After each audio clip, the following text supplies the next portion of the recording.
Hello friends, welcome to my channel and happy new year. उम्मीद है ये वाला साल आप सबके लिए खुशियाँ लेकर आए और आप सबका नेट क्लियर हो जाए। चलो अब पढ़ाई शुरू करते उससे पहले मैं आपको अपने बारे में बता दूं। मेरा नाम कविता है और मैं एमए बीएड और यूजीसी नेट क्वालिफाइड हूँ और मैंने सीटेट भी क्लियर किया हुआ है। और अगर आप साहित्य की तैयारी करना चाहते हैं, हिंदी साहित्य की तैयारी करना चाहते हैं, तो आप इस चैनल पर बने रहिए। चलिए शुरू करते हैं। कल हमने आदिकाल के 2 आचार्य पढ़े थे, ये जैन आचार्य। आज हम मेरुतुंग पढ़ेंगे, तीसरे आचार्य को। जैन आचार्य तीसरे वाले मेरुतुंग।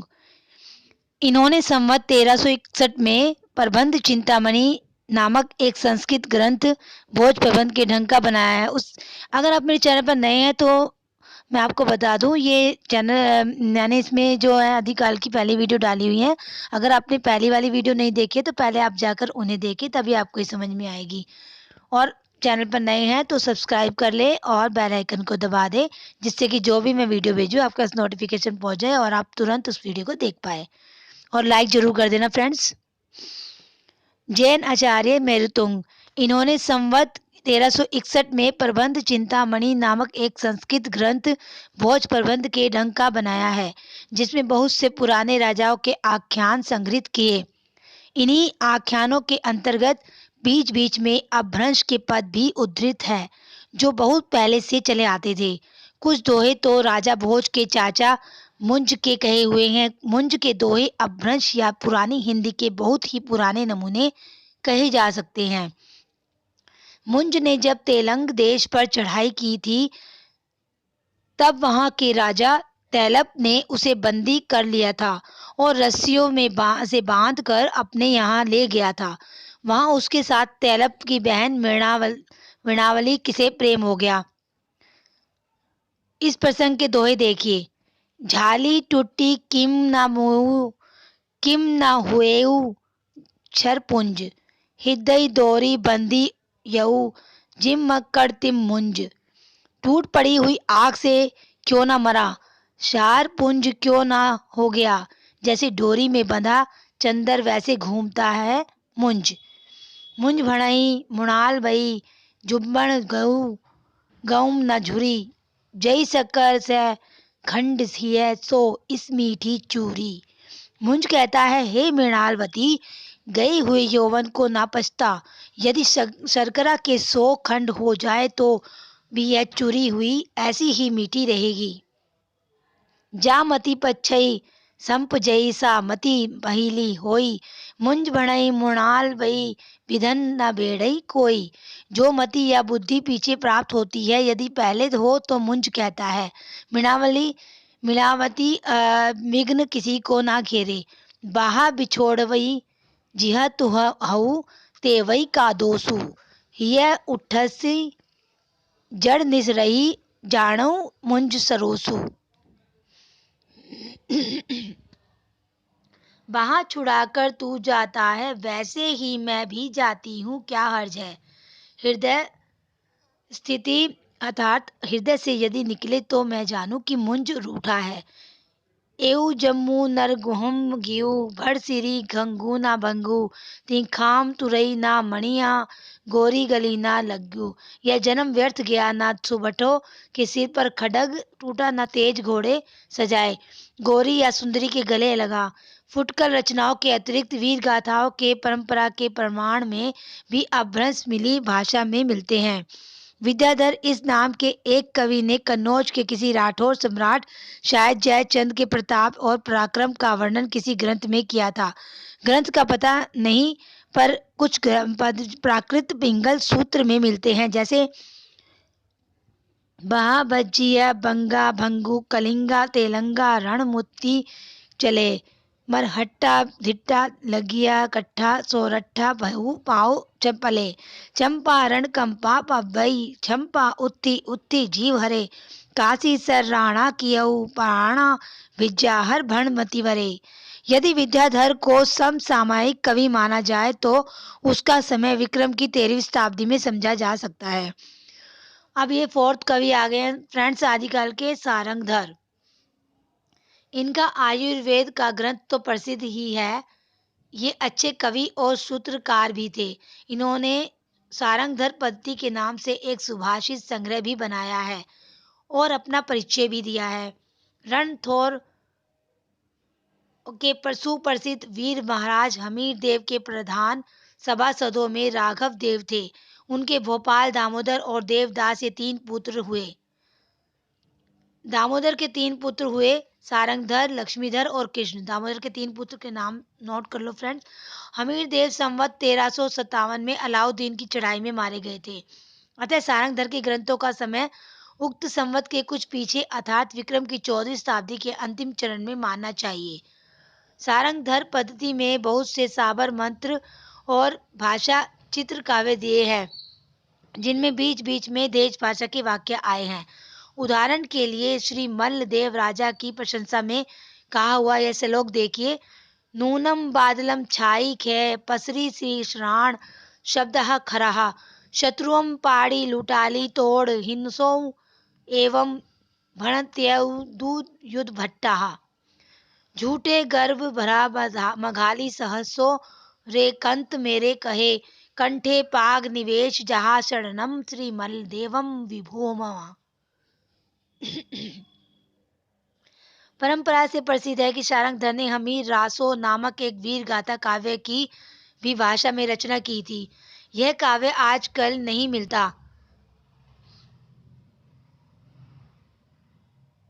अतः ऐसे कुछ पद नीचे दिए जाते हैं। ढोला मारिए ढिल्ली महा मुच्छ्य मेच शरीर बुरजज्जला मंती वर चली वीर हमीर चलिए वीर हमीर पाभर पेणई कंपई दिगमग अणा अंधार धुली सुरहा अच्छाही दिगमग अणा अंधार आग खुर साणुक उल्ला दरमरी दमसी विपख मारू दिल्ली महा ढोला। दिल्ली में ढोल बजाया गया, मलेच्छों के शरीर मूर्छित हुए, आगे मंत्री वर उज्जल को करके वीर हमीर चले। चरणों के भार से पृथ्वी कांपती है, दिशाओं के मार्गों और आकाश में अंधेरा हो गया है, धूल के रथ को आच्छादित करती है। फ्रेंड्स, ये इसकी व्याख्या बताई गई है। ओल में खुरासानी ले आए, विपक्षों को दलमल पर दबाया, दिल्ली में ढोल बजाया। पिंगल विधऊ दृढ़, ये सारे जो फ्रेंड्स ये है, आप ऐसा करिए, आप इनका स्क्रीनशॉट लेके खुद ही पढ़ लेना। ये तो आप आराम से समझ लेंगे क्योंकि इसी की व्याख्या दी गई है। अगर मैं सारा पढ़ के बताऊंगी, या तो आप पॉज करके पढ़ लेना या फिर स्क्रीनशॉट ले लेना, क्योंकि अगर मैं इसको पॉज पढ़ाऊंगी ना तो बहुत समय लग जाएगा और जल्दी से इतिहास ख़त्म नहीं हो पाएगा। ओके फ्रेंड्स, और अब आगे जो कवि हैं मैं उसके बारे में बता दूंगी, ठीक है। ओके, अब मैं यहाँ से बता देती हूँ। अब तो थोड़ा सा इम्पोर्टेंट है ये, आप ये बाकी के सारे पढ़ लेना खुद पॉज करके। अपभ्रंश की रचनाओं की परंपरा यही समाप्त होती है।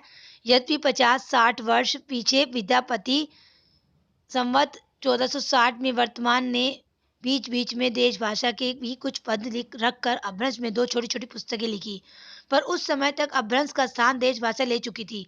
प्रसिद्ध भाषा तत्वविद सर जॉर्ज ग्रेसन जब विद्यापति के उस समय उन्हें पता लगा था कि कीर्तिलता और कीर्ति पताका नाम की प्रशंसी संबंधी 2 पुस्तकें भी उनकी लिखी है। ये देखिए, कीर्तिलता और कीर्ति पताका विद्यापति की पुस्तकें हैं, पर उस समय इनमें से किसी का पता ना चला। थोड़े दिन हुए महोपाध्याय परम हरप्रसाद शास्त्री नेपाल गए थे। वहाँ राजकीय पुस्तकालय में कीर्तिलता की एक प्रति मिली, जिसकी नकल उन्होंने ली। इस पुस्तक में तिरहुत के राजा कीर्ति सिंह की वीरता, उदारता, गुण, गाहकता आदि का वर्णन, बीच में कुछ देश भाषा के पद रखते हुए अपभ्रंश भाषा के दोहा, चौपाई, छप्पय, छंद, गाथा आदि छंदों में किया गया है। इस अपभ्रंश की विशेषता यह है कि यह पूर्वी अपभ्रंश है। इसमें क्रियाओं आदि के बहुत से रूप पूर्वी हैं। नमूने के लिए एक उदाहरण लीजिए। रज लुद्ध असलान बुए हारल पास बई सी बिस्वासी राय गए ने मारल मारत राय रणरोल पड्डू मेइनी हा हा सद सुर राय नयर नयर रमणी बाम नयन फफुल्य धुआ। दूसरी विशेषता विद्यापति के अपभ्रंश की यह है कि प्राह देश भाषा कुछ अधिक लिए हुए है और उसमें तत्सम संस्कृत शब्दों का वैसा बहिष्कार नहीं है। तात्पर्य यह है कि यह प्राकृत की रूढ़ियों से उतनी अधिक बनी है।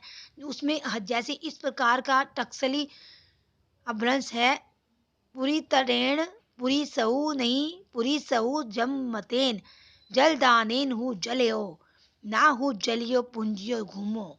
वैसे ही इस प्रकार की देश भाषा या बोली भी है। कतहु तुरुक बर कर बार जाए ते बिगार धर, धरी आने भा मन बरु वथा चढ़ा वही गाय का चूरवा। हिंदू बोले दुरहे निकार, छोटऊ तुरु का भभकी मार। अब भ्रंश की कविताओं के जो नए पुराने नमूने अब तक दिए जा चुके हैं, उसमें उनसे इस बात का ठीक अनुमान हो सकता है कि काव्य भाषा प्राकृत की रूढ़ियों से कितनी बंधी हुई चलती रही। बोल चाल तक की तत्सम संस्कृत शब्दों का पूरा बहिष्कार उसमें पाया जाता है।